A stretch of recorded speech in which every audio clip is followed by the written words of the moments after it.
Hi, I'm Nick Bonner for TreeStuff.com. Today we're going to talk about Prusiks, a couple different types of knots that I've always found to be my go-tos, and the differences between some of the options in cordage. First thing we have here is a sewn eye. This is an 8mm Prusik cord, and I've got it tied in what I know as the simplest type of Prusik. You'll see this called an English Prusik or a French Prusik, but to me this is a 4-wrap Prusik. It's totally symmetrical, and it's going to work in both directions. This one's easy to tie. You're simply just going to take a couple of loops, like so, girth hitch through once, take this back around, and then send it through this loop again. Make sure that it's all nice and neat in there, and then tighten it down, taking care to make sure that these legs stay the same length. 4-wrap Prusik, 8mm against this 11mm rope is going to grab pretty well. If I needed more staying power, or potentially wanted the knot to break looser, or wanted these legs to be shorter, I can modify this Prusik by taking another set of wraps. Now, you'll see this is starting to get a little bulky here, so I've got to kind of adjust it. And this is going to hold even easier, or better, excuse me, but it may be more difficult to break. Definitely takes a little longer to tie. This is the basis for all Prusiks. It can be adapted or changed by adding a leg, going a different direction, being less symmetrical, and what we'll do is we'll start to look at what that looks like here. So this is a Schwabish Prusik. This is not bi-directional anymore. The last one we looked at, you could pull in either direction. This one is going to be pretty much focused on pulling in a single direction, and what we have here is 3 wraps up and 1 wrap down, so that is going to tighten this way but not this way, and it's also going to be a little bit easier to break after it's been loaded.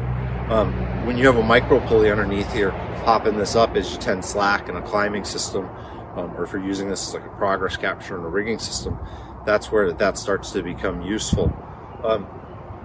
This knot, as you see, just like the last one, stays in the rope when it's not held together with the carabiner, and also you'll notice that both legs come down on one side of the rope, right? The knot in itself in relation to the rope is asymmetrical.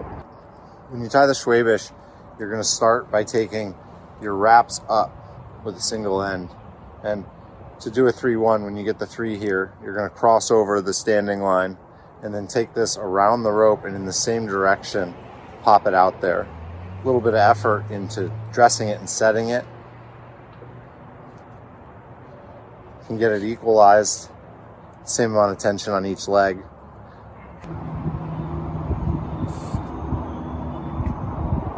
You notice that this is a spliced cord versus the hand sewn that we looked at first. Big difference that you'll see between these is the usable length. This is stiff from the berry, all the way up to here, whereas this is flexible immediately following the termination. So in certain applications, it's going to be beneficial to have one of these. In others, it'll be like this. This will be the better choice.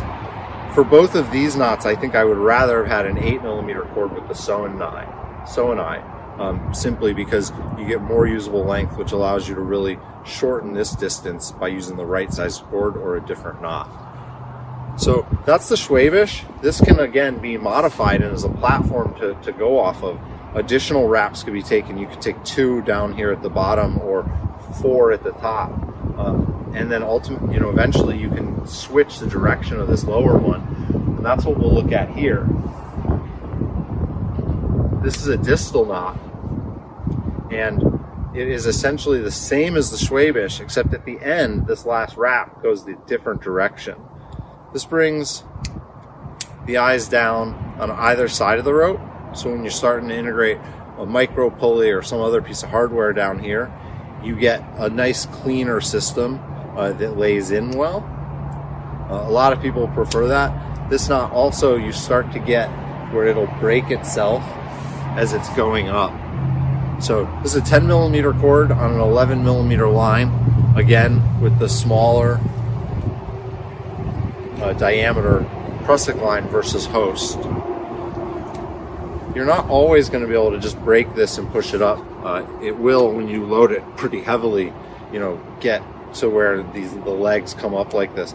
With a pulley underneath, it's going to break really easily and be a nice knot for slack tending in like a climbing system or something like that. When you go to tie the distal, you'll start just as if you were tying the Schwabish or any of the Prusiks that you were tying with a single end.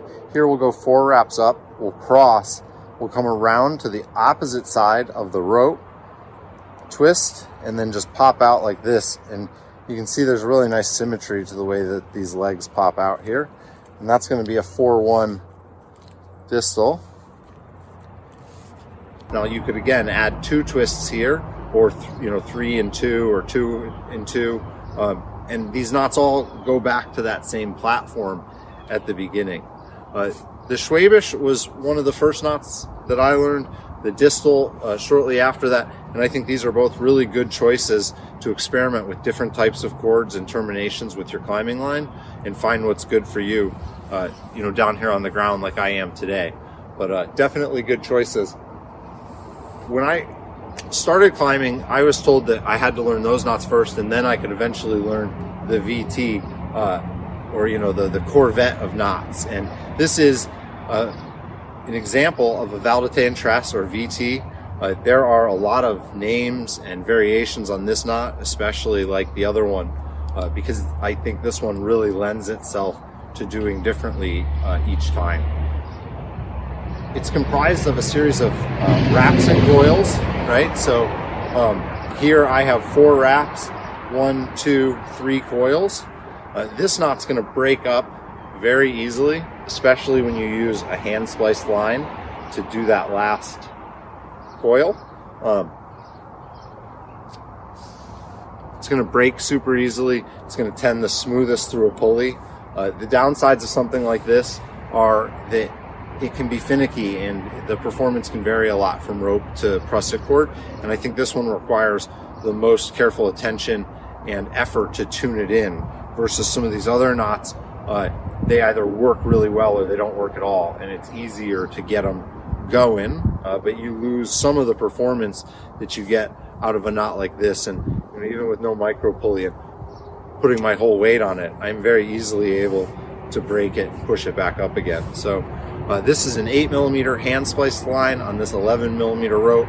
This is the type of knot, maybe a little bit shorter, that I would use with a rope wrench or something more advanced on a single line like this. But these knots are also really great for DRT, where you can get just the smoothest performance. So when you tie the VT, you're going to start farther away from the eye than with a traditional Prusik, because as you take your wraps, you'll go up. And you see I'll take 4 here, and then I'm going to cross. It's nice to know here that you're generally aligned and that this equalizes at the same length. So I'm going to keep going. This one was on top, so I'll go to on bottom. And now here, I could stop there, or I can take another set of wraps and flip that side again. It's tighter. But it also works like this as well. So that's the 4 basic Prusiks that I recommend every arborist know. And by mastering the fundamentals required to tie these 4 knots, I think that you can really learn and adapt to tie any of the different arborist Prusiks that are out there and used in mainstream work today. So hope you enjoyed this video and that it was helpful. Thanks for watching.